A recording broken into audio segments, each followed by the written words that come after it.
Fortnite is iconic for, well, many reasons. Its developer support, its unique battle royale gameplay, and, above all else, its in-game events. Fortnite and the Epic Games team have set a precedent in gaming in terms of live in-game events happening all the time, some big, some small. But regardless of their size or impact on the game, every single Fortnite event has been incredible to see in the past. And with that, today we're going to be taking a trip down memory lane and reliving all of the previous Fortnite events. What's up guys, and welcome back to the Simply Fortnite channel. Thanks for stopping by.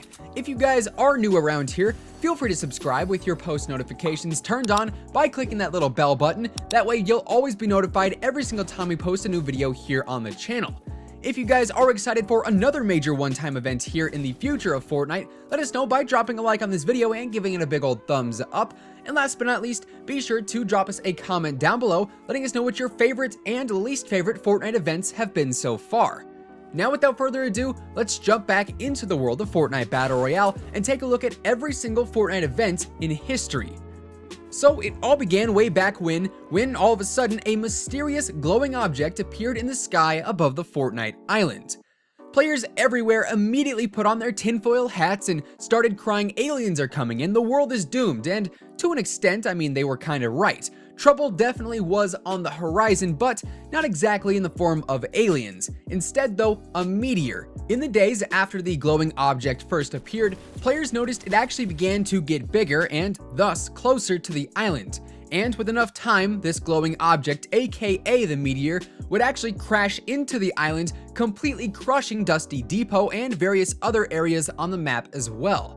This meteor crash, I guess, would be considered the first official Fortnite event that was actually depicted in-game. However, it was not actually viewable outside of the seasonal intro cinematics, so whether or not you want to classify this as an official event, well, that's up to you. But in my opinion, this is where all of the event craze really began. Continuing on though, shortly after the meteor crash landed on the Fortnite map, we had our very first live in-game one-time event in the rocket launch. This was a monumental moment for Fortnite and, well, gaming in general, as millions of players across the globe logged in and watched live as the rocket was launched out of the villain layer and into the sky, nearly destroying a handful of locations on the map before it was seemingly teleported into oblivion, leaving behind a massive rift in the sky, which would eventually be the spawn of our next event, the lightning.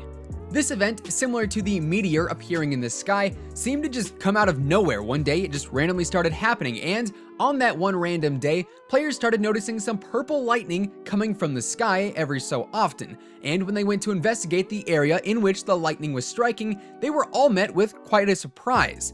A series of cactus, or cacti, were actually being struck by the lightning and removed from the map one at a time and on a pretty consistent basis. And eventually, once all of the cacti were burnt to a crisp from the lightning, a massive, mysterious purple cube spawned on the Fortnite island, which would eventually be dubbed as Kevin the Cube. And then over the course of the next few weeks, Kevin the Cube began rolling around the Fortnite island map, crushing and flattening everything in sight, from buildings to shrubs to houses and, well, everything else in between.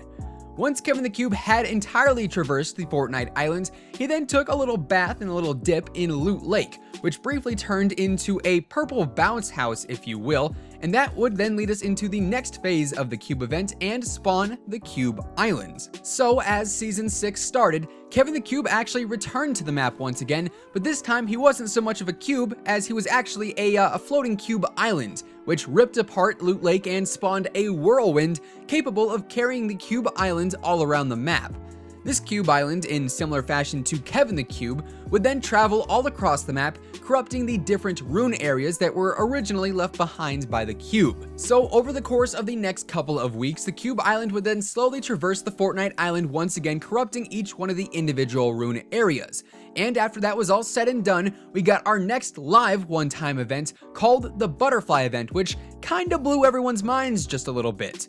After the Cube Island had finished corrupting all of the various rune areas, it then returned to Loot Lake, where it seemingly combusted right in front of our eyes and sent everyone watching in-game into an alternative butterfly dimension, where rifts appeared in the shape of butterflies and pretty much just confused everyone in attendance before returning them all back to the regular Fortnite island, where the only thing left of Kevin the Cube and the Cube Island were the various shards planted firmly into the center of Loot Lake. But then, after everyone was returned from the Butterfly Dimension to the regular Fortnite map, the Fortnite Island, well, sat pretty dormant for a while. Not really a whole lot happened, that is, until Season 7 came around and brought with it the Ice King and the Iceberg biome. And then the Ice King, over the course of Season 7, would eventually muster up enough power to spawn the Ice Storm event, which was yet another one-time in-game event, which was actually really cool to witness, but judging from the massive community reaction and response to it, it was really the least exciting one-time event that Fortnite had ever seen at that time. Regardless though, the Ice Storm event showcased the true power that the Ice King yields, and with that power, the entire map was completely covered in snow. Then over the course of the following days, the snow began to melt away thanks to the Fire King, aka the Prisoner.